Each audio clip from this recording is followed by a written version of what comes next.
गांधारी के भाई और दुर्योधन के मामा शकुनी को कौन नहीं जानता। महाभारत में शकुनी का किरदार अहम रहा है। कहते हैं कि बुद्धि बल शस्त्र बल से ज़्यादा खतरनाक होता है। महाभारत की गाथा में शकुनी अपनी कुटिल बुद्धि के लिए जाना जाता है। शकुनी मामा को कौरवों का शुभचिंतक माना जाता है। दुर्योधन भी मामा शकुनी की इच्छा के बगैर एक कदम नहीं उठाते थे। आज हम आपको बताएंगे कि क्यों शकुनी दुर्योधन सहित अन्य कौरवों का दुश्मन था और किस तरह शकुनी का अंत हुआ। वीडियो को अंत तक ज़रूर देखिए और चैनल को ज़रूर सब्सक्राइब कर लीजिए। शकुनी गांधार नरेश राजा सुबाल के पुत्र थे। वह जन्म से ही विलक्षण बुद्धि का स्वामी था। आज के उत्तर अफगानिस्तान को उस काल में गांधार कहा जाता था, जो कि कंबोज के पास था। शकुनी कौरवों को पांडवों का विनाश करने में पग पग पर मदद करते थे, लेकिन उनके मन में कौरवों के लिए केवल बदले की भावना थी। पितामह भीष्म गांधार की राजसभा में धृतराष्ट्र का रिश्ता लेकर आए, लेकिन उन्हें मालूम था कि उनका प्रस्ताव ठुकरा दिया जाएगा। तब पितामह भीष्म ने क्रोधपूर्ण लहजे में कहा कि मैं तुम्हारे इस छोटे से साम्राज्य पर चढ़ाई करूंगा और इसे समाप्त कर दूंगा। अतः राजा सुबाल को भीष्म के आगे झुकना पड़ा और अत्यंत क्षोभ के साथ उनकी सुंदर पुत्री का विवाह अंधे राजकुमार धृतराष्ट्र के साथ करना पड़ा।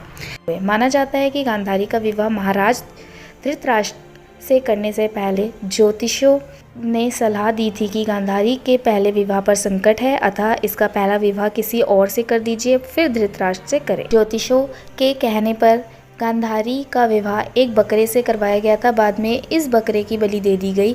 इस कारणवश गांधारी प्रतीक रूप से विधवा मान ली थी और बाद में उनका विवाह धृतराष्ट्र से करा दिया गया। गांधारी एक विधवा थी। यह बात जब धृतराष्ट्र को पता चली तो वे क्रोधित हो उठे। उन्होंने समझा कि गांधारी का पहले किसी से विवाह हुआ था।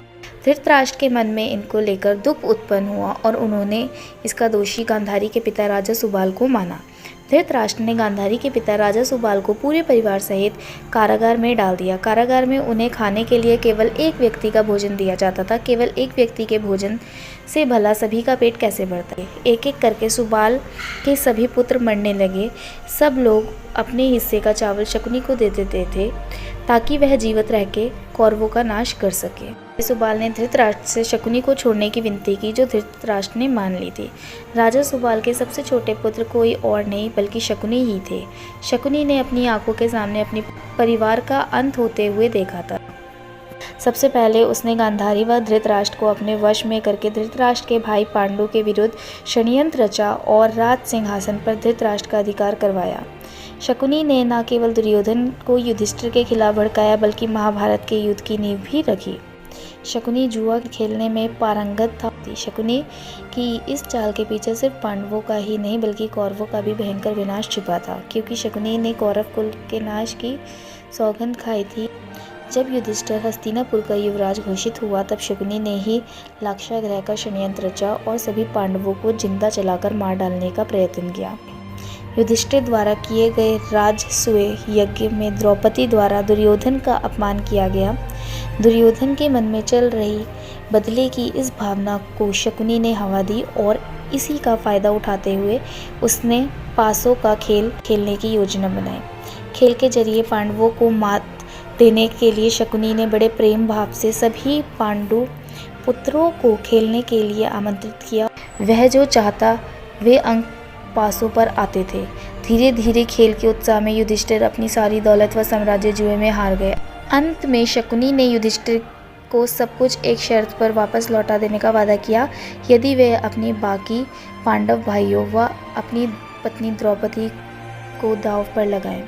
मजबूर होकर युधिष्ठिर ने शकुनी की बात मान ली और अंत में वे यह पारी भी हार गए।